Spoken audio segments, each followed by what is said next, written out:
20 years is how long wrestling fans waited for this one. And I do not mean 20 months, I mean 2 full decades of 2 men who genuinely do not like each other, sharing the same locker rooms and the same titles, without ever once having a real singles match on television. And then it finally happened, with Kevin Owens and CM Punk standing across the ring from each other in Toronto, the biggest championship in wrestling hanging above them, and somebody walked out of that building with the title around their waist. The real story here is that Kevin Owens should never have been in that match at all, not with that build, not with that height, and certainly not after 17 months on the shelf with a neck that doctors were not sure would ever hold together. And honestly, not from day one either, because everything about Kevin Owens told this business that he was never supposed to be a main event guy in the first place. Let's start with why this match meant so much, because I do not think casual fans fully understand the weight of it. Rewind all the way to 2005, when a young Canadian kid named Kevin Steen walked into Ring of Honor as a heavy, not particularly tall guy who wrestled in a t-shirt, trying to break through in a locker room full of men who looked like they had been carved out of granite. And the top star of that company, the locker room leader,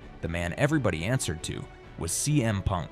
Punk took a shot at his weight and at the fact that he wore a shirt in the ring, so Kevin tried to fire back with a joke after a match. Something light, except Punk did not take it as a joke and tore into him in front of the entire roster, in front of every single person whose respect this kid was trying to earn. Sit with that for a second, because this was not a scripted insult or an angle. This was a 21-year-old getting humiliated by one of his heroes in front of the people he had to work with every night. And it never went away, which is exactly what Kevin said out loud on television, telling the world that this was the moment, this was where it started, and this was why he did not like that man for the better part of 20 years. Here's what makes it so special though, because fans wanted this match the entire time, even during the years when it was completely impossible. And I mean the years when Punk was gone from wrestling altogether, doing other things entirely and swearing he was never coming back when people were still booking it in their heads anyway. And then Punk finally came back and we all thought that this was it, and instead we got a backstage stare down. A jab here and a comment there. Little breadcrumbs that drove everybody insane because you could feel the real thing sitting underneath it and nobody was pulling the trigger. It was always the wrong brand or the wrong timing or the wrong storyline, and then came a neck injury that nearly ended one of their careers entirely.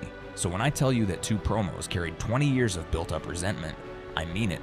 Because they did not have to invent anything at all. There was no manufactured reason and no stolen championship and no betrayal that a writer thought up on a Tuesday. Just 2 men walking out and telling the truth. Now let's talk about Kevin himself, because his career genuinely should not exist. For decades, this industry had a very simple rule about who gets to be a main event star, and that rule was that you had to be tall and muscular and chiseled, somebody who looks like an action figure before anybody even makes the action figure, and Kevin Owens is none of those things, and he has never once pretended to be. He is not 6'5", he is not shredded, and he famously wrestles in a t-shirt, which for years in this business was treated like an admission of failure, where the polite version of the criticism backstage was that he did not have the look, and the impolite version was a great deal worse. And he made it anyway, without changing himself, which is the part I really need you to sit with, because he did not go out and get a completely new body, and he did not reinvent his presentation to look like the guy standing next to him. He simply got so good that arguing with him became embarrassing. Look at how it actually went down, because he showed up on the developmental brand at the end of 2014 and won the championship in his very first match, which is something that just does not happen. And then he came up to the main roster in 2015, and his first real feud was with John Cena, the biggest star in the company and the face of the entire operation, and he beat him clean. 1, 2, 3, right in the middle of the ring. There was no easing him in, and no 6 months of squash matches. They put him in front of the most protected star of that generation, and let him win, because they could see exactly what everybody watching could see, which is that this guy was different, and by 2016 he was a world champion. And that is a detail worth holding on to, because when he walked into that ring in Toronto, it had been 10 full years since he last held a world title. 10 years of being one of the most important people on the roster without ever being the man on the poster. And here is what I find genuinely inspiring about Kevin Owens, and I mean that sincerely, because he took the one thing that was supposed to hold him back and turned it into the entire point of his character. He is the regular guy, the man who looks like he could be sitting next to you in the crowd, and that is exactly why it lands so hard when he beats up a superhero.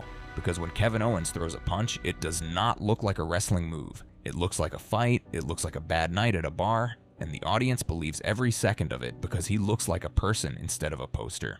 Which brings me to the part that people who only watch highlights tend to miss, because Kevin Owens is one of the best in-ring performers of his entire era. And I do not mean good for his build or good for a big guy, I mean one of the best. Full stop. Watch how he moves, because for a heavier man he does things that lighter athletes simply will not do. Diving off the top rope, diving off ladders, taking the kind of landings that shorten careers, over and over again, and usually for somebody else's big moment. And it is not just the spectacle, it is the timing. Because nobody in this company is better at making a match feel like it has real weight, knowing exactly when to slow down, exactly when to look hurt, and exactly how to make a small thing feel enormous, which is a skill you genuinely cannot teach. He is also one of the great ladder match performers in the history of this business, because whenever a big multi-person spectacle needs somebody to build the ridiculous tower and take the ugly fall, it is him every single time. And if you want the clearest proof of how good he is, just look at who he makes look good. Because he has done it with technical wrestlers, with high flyers, with monsters twice his size, and with part-timers who had not wrestled in years. And then there is the talking, because Kevin Owens might be the single best promo in the company right now, and what makes him so good is that he never sounds like he is performing. He sounds like a man explaining something he has thought about for a very long time, with no wrestling voice and no big theatrical delivery. Just telling you exactly what is bothering him in a completely normal register, and it lands harder than anybody screaming. Look at what he landed in the build to this match, because he told Punk that he never believed the people who insisted Punk had changed, and he called him arrogant in a way that felt less like an insult and more like a diagnosis, and he kept calling him by his real first name, just Phil, over and over again. I want to be fair here though, because Punk was excellent too, and his argument was that he kicked the doors down first, pointing out that this business called him skinny fat back in the day, and asking Kevin whether anybody was really sitting around waiting for a guy who looked like Kevin Owens either, because it is true for both of them.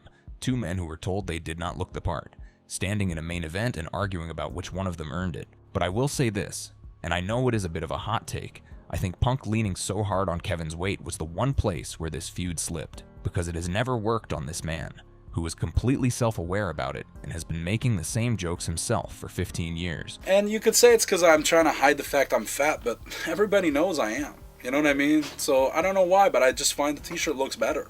And it had a second problem too, which is that it made Punk look like the bad guy going into Kevin's home country, and I do not think that was ever the intention. Now here's the part that makes all of this hit differently, because 17 months ago this man's career was over. And I do not mean he was taking time off. I mean it was genuinely over. He had been wrestling through a neck problem that kept getting worse, with pain going down the arms and legs that were not responding properly, which are the kind of symptoms that stop being a wrestling injury and start being a life injury.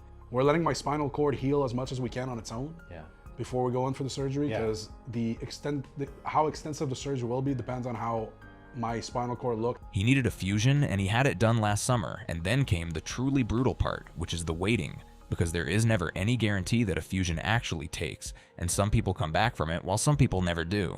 By his own admission, right up until about a month before he returned, he thought that was the end of it, because the scans were not showing what they needed to see. So he comes back at the biggest show of the summer as a complete surprise, thrown into a #1 contender match at the very last second, and he wins the whole thing, pinning his best friend to do it, throwing himself off the top rope and taking landings and doing all the things that a man with a fused neck has every excuse in the world not to do. And that brings us to the latest chapter in this story, because these two finally collided one more time, and it was everything we hoped it would be. Fast-paced 20-minute classic, the kind of match that flies by and leaves you wanting more. Both men left everything they had in that ring. Now here's where things get really interesting, because this match went down in Toronto, and if you know anything about Canadian crowds, you already know exactly what that means. Kevin Owens walked out to a full hero's welcome. The entire building was behind him from the second his music hit. Every move he made had the crowd roaring. This was his night, in front of his people, and you could feel it through the screen. Punk, on the other hand, oh man,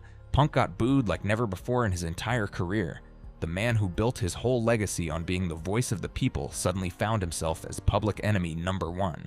And honestly, he soaked it all in like only Punk can. He played the villain to perfection, and the crowd stayed electric from start to finish. Every near fall had the building shaking. For 20 straight minutes, it genuinely felt like the title could change hands at any moment. But then came the finish, and just like so many big title matches these days, it was not a clean one. Because right when it looked like Kevin might actually pull it off in front of his home crowd, Sami Zayn got involved, and that was all it took. Punk walks out of Toronto with his championship still around his waist. And here's the part that really stands out to me. This is now the second time Punk has kept his title because of someone else's help. Think about that for a second. The self-proclaimed best in the world, needing outside help 2 times in a row to stay champion. That feels like a story being built right in front of our eyes. So where do we go from here? Well, there are a couple of ways this could play out. We might finally get that triple threat match between Punk, Sami Zayn, and Kevin Owens, and with the history those three men share that has instant classic written all over it. Or the company could decide to run it back with Kevin Owens and Sami Zayn one more time. Best friends turned enemies, a story that never gets old, while Punk moves on to his next challenger, Randy Orton or Cody Rhodes, and honestly, either one of those is a dream match on its own. But whatever happens next, one thing is for sure. The rivalry between CM Punk and Kevin Owens just got another unforgettable chapter, and something tells me this book is far from closed.